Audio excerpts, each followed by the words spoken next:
Hi, my name is Paul Mander and I'm head of the employment team at Pennington's Manchester Cooper. This is my second video dealing with the changes to the furlough scheme introduced by Rishi Sunak on the 29th of May. I'll deal with this in 5 questions. Cracking straight on, firstly, what are the repercussions of that decision? I dealt with the changes that were made in my previous video, so I won't reiterate that here, but the repercussions are almost inevitable redundancies. The numbers which have been suggested in the press are anywhere between 1 and 6 million people, so it's undoubtedly going to have a huge effect on the country as a whole and on the economy. The second question really is, are there any alternatives to redundancies? And the answer to that is there are. There are a number of ways of saving money within businesses which don't involve staff, but involving staff, the only route available is not just redundancy. There are a number of other things. So I want to talk a little bit about those potential alternatives, and that's my third question really. What are those alternatives? And they're quite a long list of them. So we've got, for example, part-time work. Rishi Sunak has anticipated this by allowing part-time work to happen even for people on furlough from the 1st of July. But of course, that agreement for part-time work could go on for longer than furlough, and that represents an immediate cost saving and an ongoing cost saving in terms of staff costs. Pay reductions is something which again has happened quite a lot around the country. So negotiating a pay reduction or even imposing, albeit ultimately with agreement, pay reductions on staff is something which has happened. Unpaid leave and sabbaticals achieve a similar result, but actually, whilst they've been very widely offered, the take-up hasn't been great because sabbaticals are unpaid. So the people who are taking them up tend to be those people who wanted the break anyway.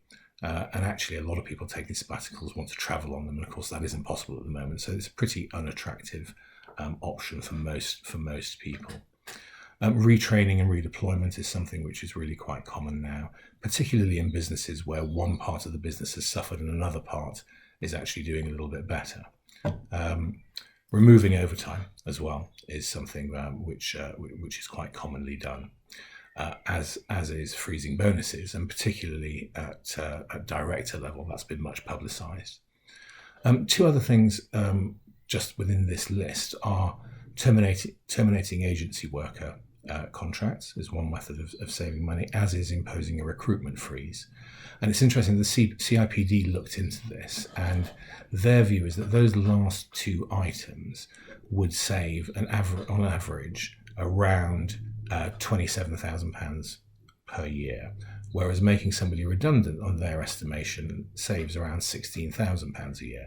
I'm not sure how they come up with those numbers. It's obviously a very broad brush approach and an average, but it's an interesting perception, which is evidence-based, that in fact making redundancies may not be the most efficient money-saving device to implement when dealing with staff. My fourth question is, what if all of those measures or a combination of them is not enough? I think then that we're into a position of redundancy, and the methods of making redundancies and the processes that one needs to go through are available if you want to have a look at them on our website, and in particular concentrating on things like consultation, both individual and collective. So that's available there. I would say though that in going through a redundancy selection process, if you can concentrate on both skills and performance, although the measures have to be objective, if you can build those in, then what you may well be left with is a more streamlined workforce after this situation is over. So it may actually benefit the business in the long term, even though it's a pretty horrific state of affairs at the moment. Last question is there anything else to consider? And one of the things that I think is very important in this process is messaging.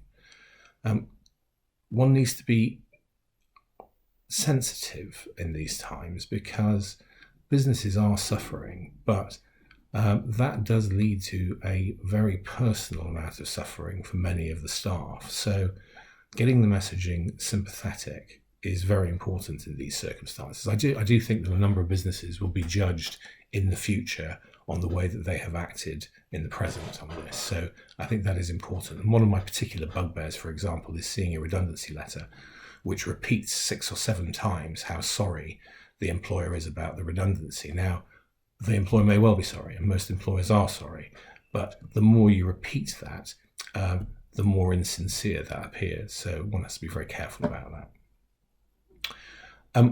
Finally, there's more about the impact of coronavirus on the Pennington's Manchester Cooper Coronavirus Hub. So if you do want any further information about this, both in employment and wider, then please do avail yourself of that very useful resource. Thanks very much. Bye-bye.